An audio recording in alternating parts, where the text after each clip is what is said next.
Welcome back, WNST, Towson, Baltimore, and Baltimore Positive. We're calm, we're local, and Dennis Koulatsos is going to be here on Thursday, and electricity willing, and getting together for all things draft. And he, of course, is over at Coons Ford Security Boulevard, getting ready to sell cars, service cars, still essential in every way. And I don't know that much is going to be left in the aftermath of the draft, right? Like, I mean, maybe the schedule coming out, and who knows whether planes will be going and where and what. But this NFL draft, I think for a lot of us, and I guess there's a reason the logo's red, white, and blue, Dennis, that this is going to be the only thing we have on the calendar. And I think for us here at WNST, the sports part, we need to take this seriously because Eric DeCosta's picking football players, right? Yep, no doubt about it. It's a wonderful time of the year for the NFL. They love to be in the news all the time, and right now there's nothing else really to talk about but the NFL. So their brand alone, I think it's great. And they're going to do some things to spice it up. I love the charity aspect of it, giving money away, and it's going to be different. But for us draftniks, it's business almost as usual. The Ravens with 9 picks, I can't imagine they're going to select 9 players. I can see them trading perhaps even into next year with a willing participant. And Eric DeCosta, he's been in the news lately. I love what he said that you can get a starting caliber receiver in the 5th round. I think that kind of tips his hand that they're not going to take a receiver at number 28. Very intriguing. And there'll be some post-draft conversation as well for the next 2 or 3 weeks following that, how these players fit in. And we'll be able to meet these players and watch the interviews with great interest. It's a great time to be a football fan and a Ravens fan in particular. Well, and I would say for this draft, and this was something that Luke and I got into, because you start to think, all right, what's going to go wrong, right? Like, there's going to be a pick that gets screwed around, and there's going to be miscommunication. And when you consider that this group has done this in one table, so much so that Eric DeCosta invited me and all the other media into their lair, last year, and said, Ozzie sits here and Eric sits here, and this is the way we've always done it. And, Joe sits over there, and we deal with the trades, and Pat's got the, over here and dealing with the trade value. And when all of that has to work on your phone, and when you're on a Zoom chat with everyone and you're trying to monitor, this is going to be a different process for everyone. And I think for the viewers who are used to all the bombast of the lights and the moving sound and the military and the cancer victims that come back and make picks and old football players that come back and Hall of Famers, and they had Vegas, they had the strip all figured out, and it was going to be this larger than life thing. Now they're going to pick football players, right? I mean, to some degree, and that's great for us because that's the reason we dig it. I am fascinated to see where the communication, in so many ways, within their own organization, with the league, when you're trying to make a trade on the clock, when all of those things are going on, how this is going to wind up happening, because I think it's going to be impossible for something not go wrong, right? Like, it's just going to be a matter of make sure it's not you. Yeah, I think so. I'm sure they all have contingency plans. And if I were them, Nestor, the one change I would have made, actually would have made 2 changes. I would have had 1 round per day. I would have stretched it out. I would have given each team, maybe 15 minutes to make a selection versus the typical 10, maybe even 20 minutes, right? And I would have added 3 more rounds. I would have made it a 10-day event, because a lot of these undrafted free agents, they're the ones that are really getting the short end of the deal. There were no pro days for these young men, so these were days that they can't get back. These were days perhaps they had an opportunity to shine, that to catch the eye of a scout. So for those reasons, I would have made this even a bigger spectacle. I would have pumped the brakes, slowed it down, and really maximized the bank I got out of it if I was Roger Goodell and the NFL executives. Wow. You would have gone around the day for 10 days? Really? Oh, yeah, absolutely. Why wouldn't you? Milk the cow is what you're saying? Yeah. Also, you have a better chance of avoiding or working through glitches. That's the other part of it. As we concern ourselves with communication, there's no rush to get this thing done, right? There really isn't. There's nothing else on television you can watch that's current. There are no current sports. We're watching, unless it's pro wrestling in front of empty arenas, there really is nothing else to watch except old games, whether it's hockey or basketball or football. Well, what's wacky right now is that they could still make that assessment and just decide to do it that way. But why wouldn't they? anytime That they way, want to, right? Literally. but why wouldn't they? Think about the extra ad revenue they can generate, because people like myself would watch all 10 days. You want to see that obscure free agent. Well, it'd be in better lights than watching around. CNN or Fox News right now. Well, I it assure is, you right? that, which was still Right. on, and plenty of people are going to die whenever they do this draft. I mean, I think that's pretty clear right now that they're doing this in a little bit of a precarious situation to try to grab the attention of America, which – I'm fine with it. It's business. They're open. It's a silly draft. Nobody's getting a virus down the phone line, like literally, right? And they're all staying socially distanced and all of that. And they should go on with their business. I just think that getting through this next weekend where it's snafu free, and we get to watch Roger Goodell's basement, which I'm sure is a very humble basement, Dennis, next week. This is going to be fascinating. Hey, I tried to watch the Ravens do the Liars Luncheon last Monday, and the Wi-Fi in Eric DeCosta's house shot out right when I asked the question. So I thought it was a little funny. But, in all sincerity, they're trying to hook up Wi-Fi, not just in 32 general managers' houses or head coaches or college scouting directors or owners or any of that, but all the other tentacles of trying to get a deal on the clock with the Arizona Cardinals because you want their pick, and how that's going to be communicated is going to be an art form unto itself, I believe. Yeah, and Eric DeCosta lives about a mile away from my house, and in our area, we have very weak internet connections. No one has Fios; it's not available. So I can see that being a problem, specifically. Well, I would also say maybe his kids downloading movies in the middle of the Liars Luncheon probably wasn't a good idea. Got to get the kids off the Wi-Fi, probably, right? Yeah, but I remember when the draft was 17 rounds long, we went to 12 rounds down to 7. So the draft has been longer. They've condensed it, and this is the best time to expand it, right, and get even more eyeballs on the brand, more interviews, more analysis, et cetera. And because, again, as you mentioned, there's nothing else live that we can watch. Well, you're around here on Thursday from 3 until 5. It is the Dennis Koulatsos Show. You can find him at D. Koulatsos Show out on the Twitter thing. The former Sunday Sports Force, still heard on Sunday mornings as we get ready for this thing. Where is your draft wisdom in all of this? I had McShay and Kuiper on for a little while. And I think you saw on the internet, I'm trying to grow my hair like Kuiper. Underneath of this, I've got quite a mop growing. Paul Lamantia, where are you? And my wife's afraid of cutting my hair, so I'm just going to go with the Mel Kiper thing here for a little bit. But I saw them fighting over where Tua Tagovailoa, I always mess his name up. I'm going to get it right by next Thursday. Tua, as we'd say, where he's going to go and his health and other quarterbacks and who likes the kid from Oregon and who doesn't.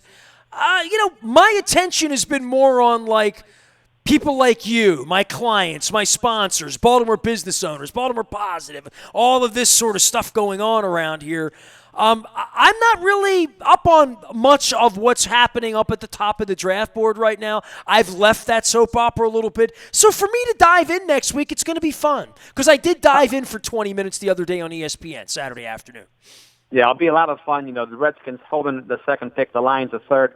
The quarterbacks always mess up people in the draft boards, and of course, teams are sending out smoke screens. They're interested, they're not interested. The teams that are really interested aren't saying much.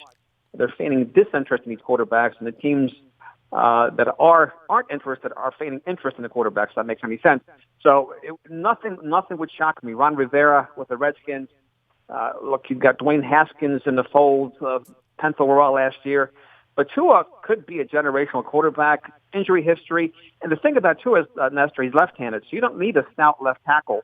And so, that's also the intriguing part about him, right? You can get away with just a solid right tackle and a solid left tackle. You can save some money there. So you can add some incremental cap value to your team. Very fascinating what's going to happen on the top of that round. Chase Young, of course, arguably the best player in the draft, defensive end from Ohio State. Maybe he goes third or fourth. And then the Bengals now, Joe Burrow does not want to play for the Bengals. Imagine that, right? He does not want to. He does not want to play for them. So there's some drama building up. His agent has let the team know that they're not. He doesn't feel if they're interested in winning. They're not committed to winning under Mike Brown's ownership, and for good reason. Look, do they trade out of that spot? Do they trade down and still select a quarterback that really wants to play for them or wouldn't mind playing for them. And that's what's going to cause good players to slide. And I think if the Ravens stand pat at 28, they'll have 3 or 4 or 5 players that they can pick from, whether it's Kenneth Murray or Patrick Quinn or Zach Vaughn or the Epenesa kid out of Iowa. They like Iowa players. Eric DeCosta said it cost them way too much draft capital to move up. I can't see them moving up. That draft value board, which I've been studying lately, really speaks to what you have to do to get up there in the top 10 range to pick a difference maker. And the Ravens have enough where they stand. It's amazing. When you think of the dregs of the league, you think of the Browns sort of perennially, and they're not there anymore. But you look at the Bengals, you look at the Redskins, you look at the Lions. I mean, just terrible ownerships. I mean, look at what the Giants' ownership has become in the modern era. I was thinking back to I found an old Colts picture. People were looking for their old senior pictures. Dennis, I found a picture of me as about a 9-year-old, 10-year-old boy. This picture was taken in 77 or 78, and I'm wearing my Colts hat. I found this old picture, and I thought about Ernie Accorsi back in the day because I was trying to figure out how many NFL stadia I have seen games in, because Kevin Byrne is retiring, as we talked about last week, and I think Kevin Byrne has seen NFL games in more stadia than any other person alive. Ernie Accorsi's name came up, some old-timers. I would say the one person that certainly would have surpassed Kevin Byrne would probably be Dick LeBeau, right? Like when you consider eras and stadium that he played in and coached in. So there are some people out there, but I think like the Giants have just gone to nowhere. The Dolphins are a disaster. The Chargers don't even if Tua winds up there, they don't even have a place. And there was all that Tom Brady conjecture in the offseason. He winds up going to Tampa. I mean, the Panthers are a mess. These are just some terrible franchises right at the top of this draft. Well, they really are, and it underscores how fortunate we are to have great ownership with Steve Bisciotti. Very, very fortunate, because in any business you can't win when you have a poor organization. My business, your business are also perfect examples of it, right? When it's you don't have great structure, great leadership at the top, everything falls apart. Well, and it shows during times of stress too, right? It shows the most when you're losing, because if you're winning, everything's cool. Everybody's happy when you're selling cars, right? I mean, literally, it's when COVID-19 comes and the whole world's then how do you sell cars, right? Then how do you function now? And this is tough times for all of these executives. You have kids climbing on them, kids that didn't graduate. It's all sorts of stuff that's happened in our society everywhere, and we're all coping with that, right? Literally, every day. Well, I'll say this to you, Nestor. Last April, 10 days into the month, 10 selling days, we had 120 vehicles out. This April, 10 days into the month, we have 117. We're 3 vehicles behind this time last year. With all of this going on, it's a tribute to my staff and the great people that work at Coons Baltimore Ford. Can you imagine? Just 3 units behind. Wow. It's an amazing job. I mean, it is a wild job. We sold 33 over the weekend. We're not cutting out anything. Our advertising, we're staying with you guys. We're staying with our advertisers. People are still going to listen to the radio, and we believe in it. And we're solid, we're strong, and we'll come out of it better. Well, and I hope the NFL's the one thing that we're pinning this on, and the other thing we're pinning this on is the Ravens are really good at this, right? So if there's other teams trying to figure out this structure when they've never sat in a room together and they've never had to communicate, at least the Ravens have it going that they all do have each other on speed dial. There is real institutional knowledge here that if there is a strength for the Ravens in this draft, it is in the fact that they've got, like you've had, the same people working together, that in tough times, that communication part, that sixth sense that you have, that this is when it works, right? Oh, look at the Browns. You mentioned them. They've had how many new, 10 coaches in 7 years, or vice versa, and general managers. Now they went from Dorsey. They went from a guy that was in the analytics to Dorsey, who was into picking football players. They're back to an analytical guy and different head coach. And how do you put all that together, Nestor? You have no consistency with the scouts. I mean, you have nothing but turmoil. And in a draft like this, when you have to really have your stuff together, it does. The strong are going to get stronger coming out of this draft, and we'll see people make mistakes April 23rd through the 25th, and I'm actually looking forward to that, just to laugh at some of these teams as they select players that have no business being selected in their particular draft spot. All right, so here's where we're going to have some fun. We're 10 days out on the draft right now. Give me the player you think they're going to take, and here's where it's good, right? If they don't take that player next Friday morning, we wake up, you, me, Luke, it's like I'll pretend it never happened. But if you pick the player right now and you give me the right name and that name comes up, you get to look like a genius. How about that? It's a completely, redo, undo. It's kind of like the envelopes I told you about a few weeks ago.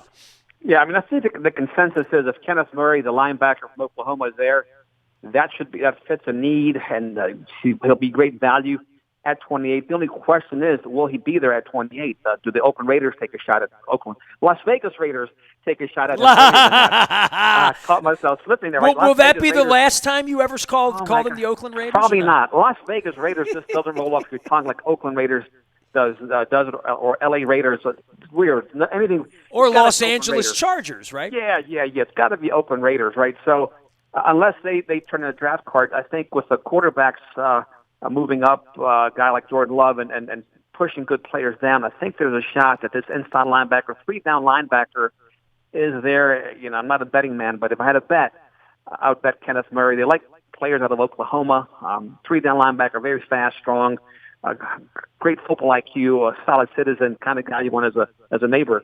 That's my guy at 28. That makes all the sense in the world for the Ravens.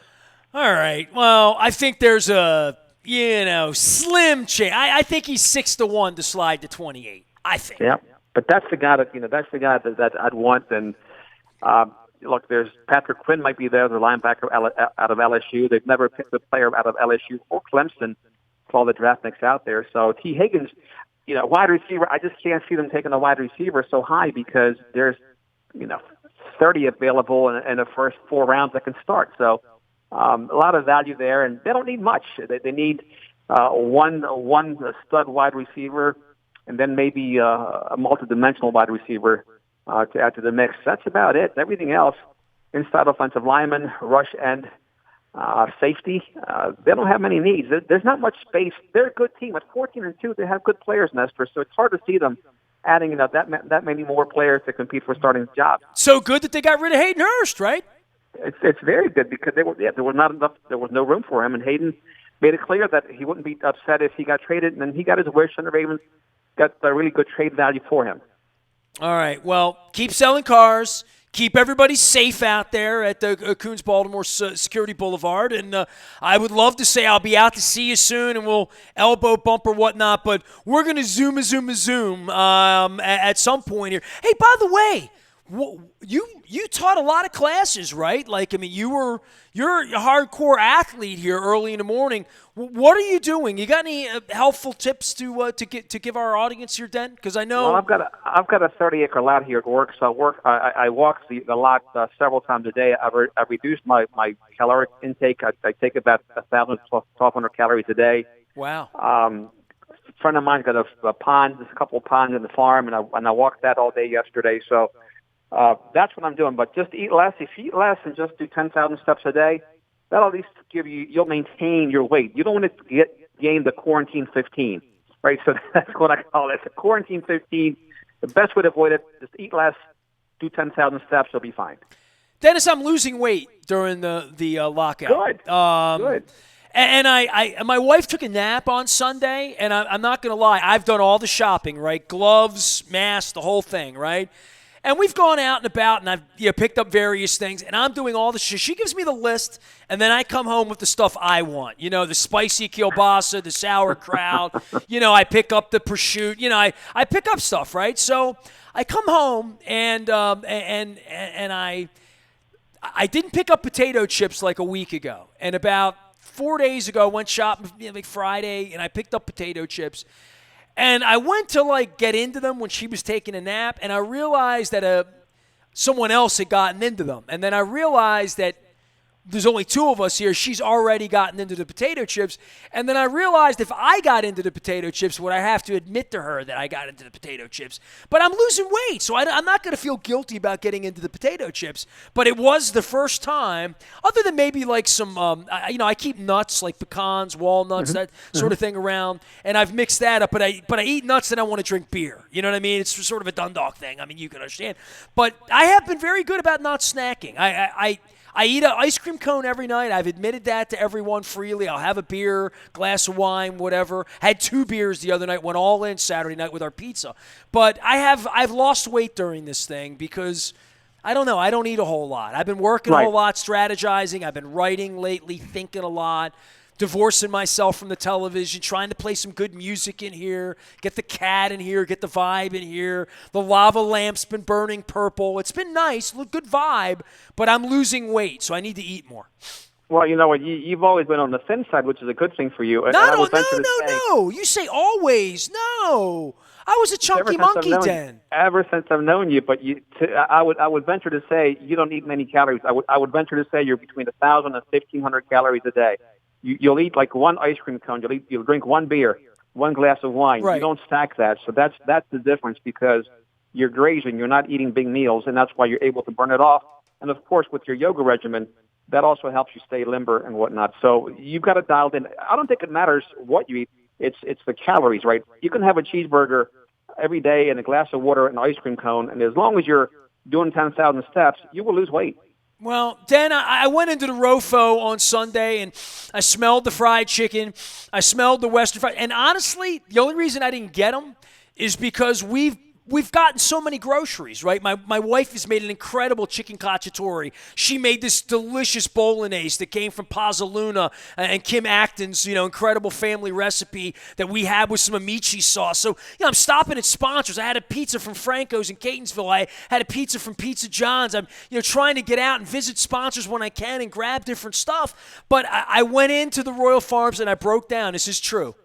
I went over to the ice cream, and I brought home Cherry Garcia. I brought home Chunky Monkey. I brought home the Tonight Dough. And I brought home delicious strawberry ice cream. And I've been making cones. So I did visit Rofo. I haven't had to get – this is true. I haven't pumped gas during the pandemic.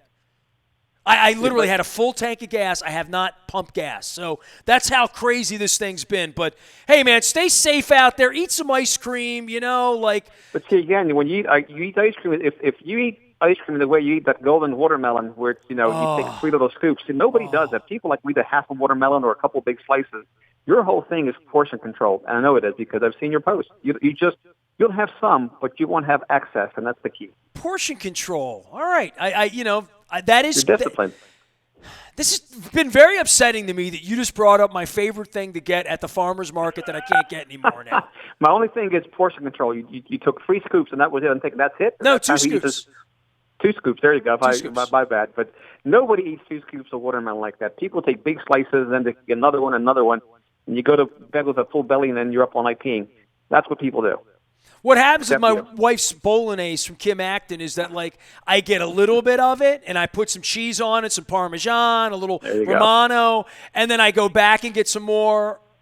And then when you go back for the third one, that's when, my wife starts making, various farm animal sounds at me, and she, and she'll say, "Come on now, come on." Let me ask, how long does that chunky monkey let's see, how long does it take you to eat, you and your wife to eat a pint of Ben & Jerry's? Because I can eat one sitting, which is very easy for me because it gets softer and softer and softer, and then you're 3/4 of the way down and halfway in the quarter, and you finish it, and that's when you gain weight. Dennis, that's 70 grams of fat, man. You can't Correct. do that. You know that. That's you can't why I'm do that. Because I'm a fataholic. No. I leave it. I don't bring it home with me, Nestor, because I can't have it sitting in my freezer, and that's the difference. All right, so look, control. Since we're in the middle of the pandemic, and in 2006, I lost about 35 pounds, okay? I had pictures of me. If you see any of the pictures of me in Rio de Janeiro, those pictures were taken in February into March of 2006.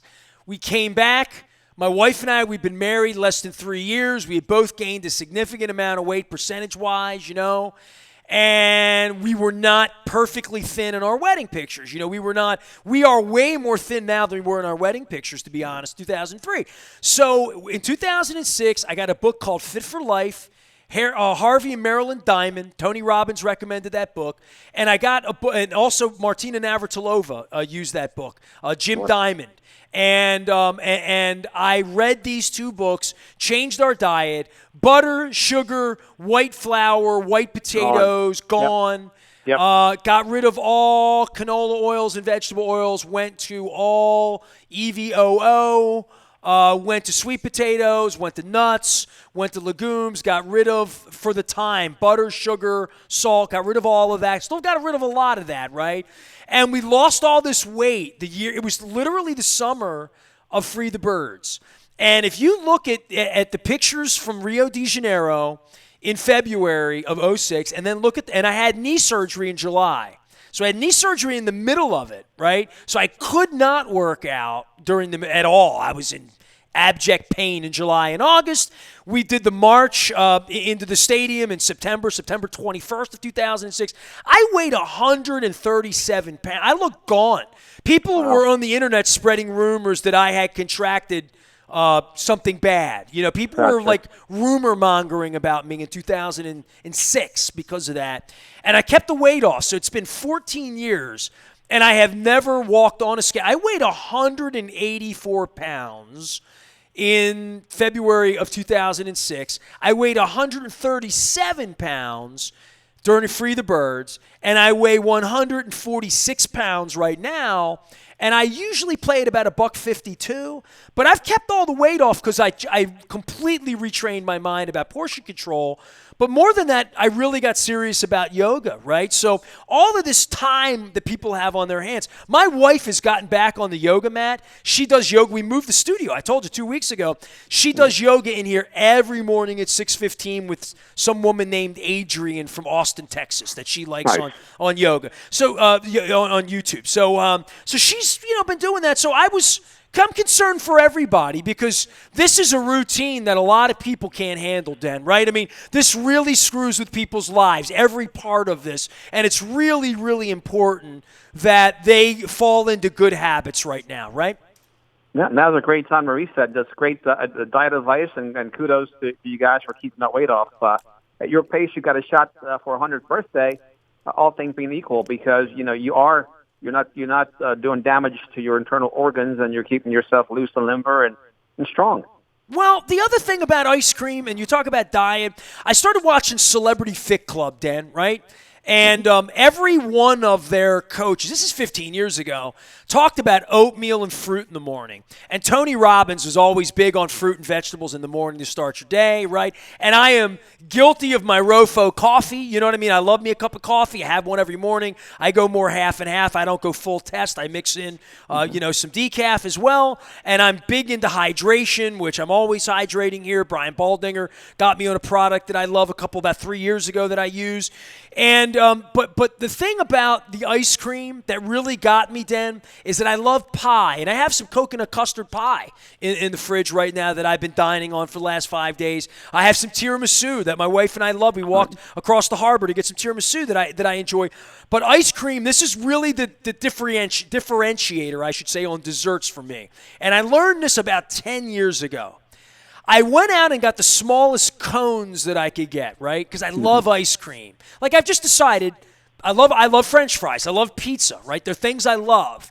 But I love ice cream. And the thing that I learned about ice cream is when you eat it out of a bowl or out of, like, the tub, you devour it, right? You go after it. When you put the spoon down and you lick it, it's the same thing. You're Mediterranean background, right? When you eat with your hands at a Moroccan, you will eat less food. That's true. Because you will eat it with your hands.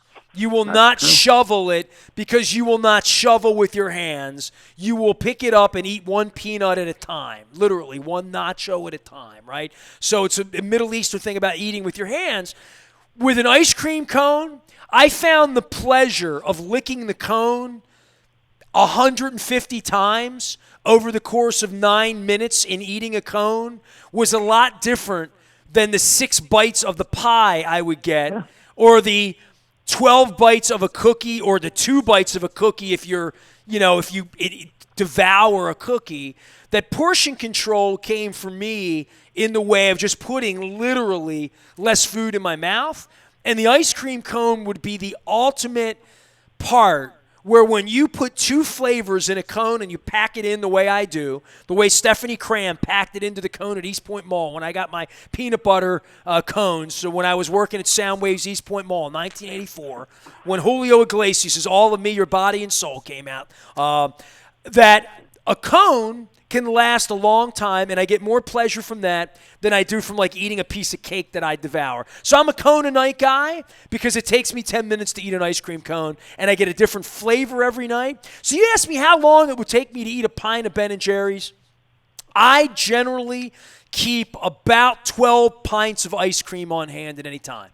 This is true, okay? So we have a whole rack up top, and sometimes like right now I have an extra black raspberry chocolate graters, and I have strawberry that I got from Rofo that's a Breyers that isn't like a really good ice. I'm better off with the Ben & Jerry's. I just prefer that, or like a Jenny's. But I have at least a dozen pints of ice cream on hand at any time because I like variety. And I never have more than 2 flavors. I never have more than the same cone. Maybe I'll add 10% to the top cone on any given night to treat myself. Or maybe I'll have like a little dark chocolate bark bite.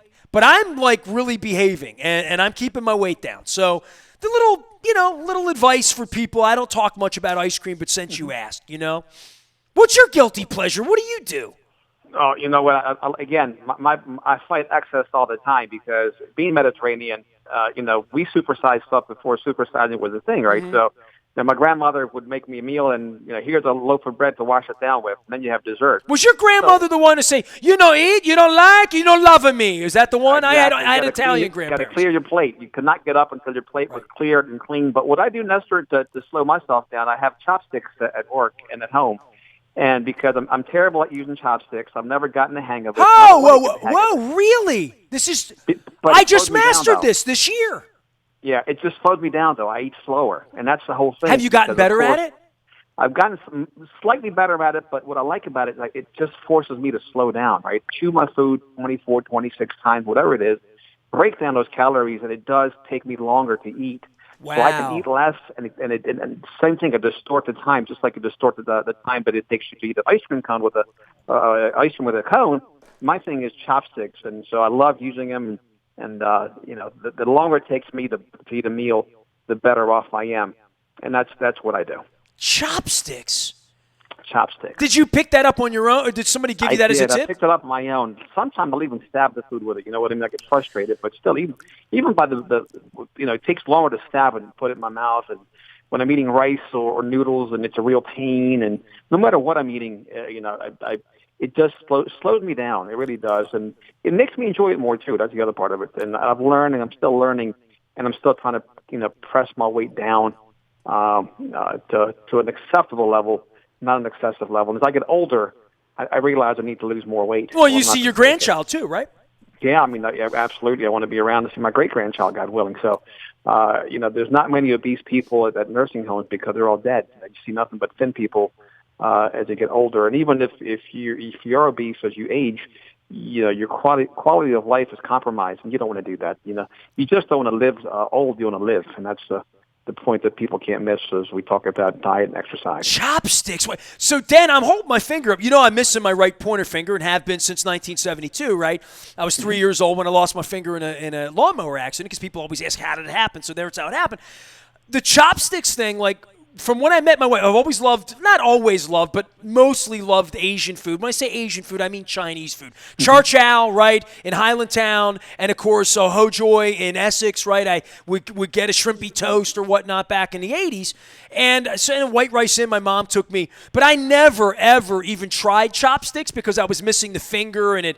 And, I was a chunky monkey, as I pointed out. I wanted a fork and a shovel for all that white rice at the White Rice Inn, right? So I would say to you that In 2007, in October of 7, my wife and I went to Asia with Cal Ripken. We went to China, we went to Hong Kong, we went to Japan, fell in love with the culture, fell in love with the place, fell in love with the food. And I could not eat chopsticks. And did I ever tell you this story? I know I told somebody this one about Beijing and what they brought me, because it's funny. I have video of this, by the way. It's on YouTube. Just go up, put Nestor, WNST, Beijing. We went out to a place called Bellagio, not because it was called Bellagio, just because it was well recommended. And my wife got the best Dan Szechuan noodles of her life in this incredibly cigarette smoky filled restaurant in Beijing. And they don't speak a word of English, and I don't speak a word of Mandarin. And they came over to take my order, and I got a bowl of soup and whatnot. And they brought me chopsticks, and I held my hand up like to show them that I couldn't use the chopsticks. So they brought me back, are you ready? Toothpicks. They brought me toothpicks. They did not bring me a spoon. They brought me toothpicks. So my wife then said, well, this is your challenge. You've mastered all these other things. You mastered throwing a curveball when you didn't have a finger. You can write, right? You pick up enough Spanish, you can learn how to eat with chopsticks. And I'm like, honey, I'm missing a finger.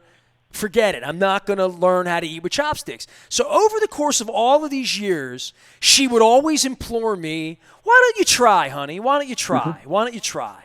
So I will tell you that somewhere along the line, and I don't even know, in the last couple of 3-4 years, maybe it's my love of pho and my love of ramen, right? And my love, really, it's my love of Shanghai dumplings. I love Shanghai dumplings. And I have learned how to use them, and now I went back to Asia, to South Korea, and to Tokyo, and everywhere I went, I used their chopsticks. I ate successfully. My wife took pictures of me and applauded me and, patted me on the head at 51 and said, good boy, you know what I mean? And now I can actually eat with chopsticks, but I had never thought of that as a real deterrent to overeating, right? The process of learning chopsticks and using chopsticks, much like Mediterranean. Dennis, this is why I have you on the program. I learn things, man. I tell you what. We learn from each other. We inspire each other. It's the growth mindset of Sig Meidel, I think, is what it is. Absolutely. You got it. All right, we'll steal signs next week, all right? It's my little dig at the Astros. I got to get that in. Go sell some cars. Appreciate you. You got it, my friend. Be well. Thank Dennis Koulatsos, Coons Ford, Security Boulevard. He is there for you, and he'll be here on Thursday. I'm glad I meandered into that because I'm not going to do a lot of radio this week, and I'm going to have a lot of business associates on. It's Arts Week here, and I learned chopsticks. You want to lose weight during a pandemic? Learn to eat with chopsticks. It's good advice.